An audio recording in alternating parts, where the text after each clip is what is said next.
به مناسبت شب یلدا یا همون شب چله و یا به قول ما آذری‌ها تیلاق شامه سالاد انار داریم. راستی شب یلداتون پیشا پیش مبارکا باشه. بریم برای درست کردنش. اولین ویدیومون سالاد اناره. مقدار دقیقشون توی کپشن می نویسم. بریم. کلم سفید، کلم قرمز، هویج ریز رنده می کنیم. گردوی خرد شده، کشمش پلویی، انار دون شده،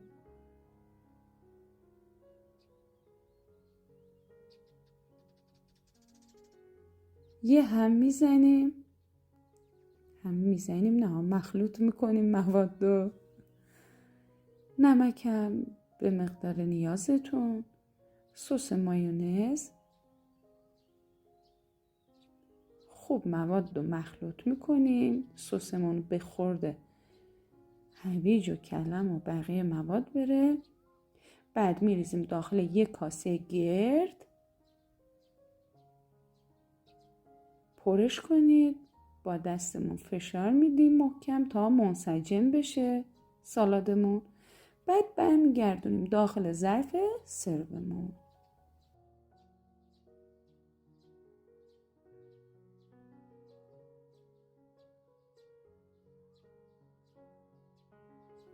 بالای سالاد صاف بود. به اندازه 1 قاشق غذاخوری سالادم ریختم تا گردیش کامل بشه. بعد اطراف سالاد رو با سس مایونز پوشش میدیم. یه لایه خیلی نازک کافیه.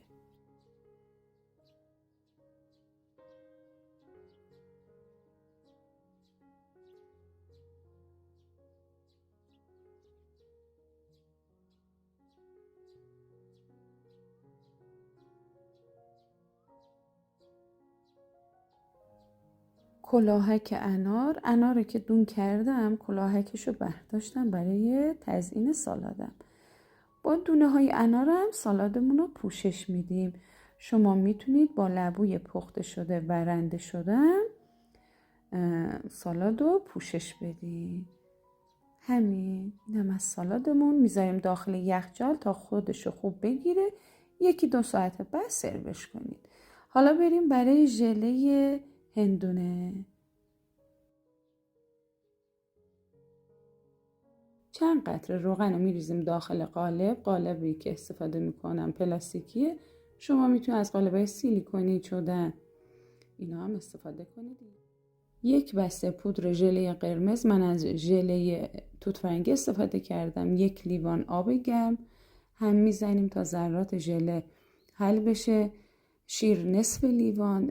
حتما هم دمای ژله باشه. اگه سرد باشه ژلمون بریده میشه. میریزیم داخل قالب رو انتقال میدیم داخل یخچال تا ژلمون نیم بند بشه. کامل نبنده ها. پودر ژله آلوورا نصف بسته، آب گرم نصف لیوان هم بزنید تا ذرات ژله حل بشه. شیر 1/4 لیوان. اگه همدما نباشه، اگه شیر سرد باشه ژله گرم باشه بریده میشه ها. هم بزنید. ژله قرمز از یخچال خارج کنید. نیم بند شده. بعد ژله آلوورا رو میریزیم. ژله آلوورا کمتر از بقیه ژله ها باید باشه. انتقال بدیم یخچال تا نیم بند بشه. پودر ژله کیوی 1 بسته، آب گرم 1 لیوان هم میزنیم تا ذرات ژله حل بشه. مثل ژله توت فرنگی و ژله آلوورا به همون صورت. نصف لیوانم شیر همدمای ژله. فقط شیرا فرق میکنه. حواستون باشه به مقدار شیرایی که تو هر ژله استفاده میکنم. میریزیم. اون یکی ژلم رو، قالب ژله رو یعنی از یخچال خارج میکنیم. نیم بند شدن رو با انگشت بهتون نشون دادم. روی ژله آلوورا مایه ژله کیوی رو میریزیم. انتقال میدیم یخچال تا 1-2 ساعت کامل ببنده. بعد 1-2 ساعت اطراف قالب رو نگاه کنید. اطراف منظورم ژله رو آزادش کنید تا به راحتی خارج بشه. اگه بازم دیدین خارج نشد نگاه کنید بشقابی که گذاشتیم، بشقاب سرو، محکم قالب بکوبونید 1-2 مرتبه کجا زمین روی کابینت من انجام میدم، به راحتی قالب جدا میشه. برای تزیینم از شکلات چیپسی یا انارهای دون شده قرمز میتونید استفاده کنید. نوش جونتون باشه عزیزان.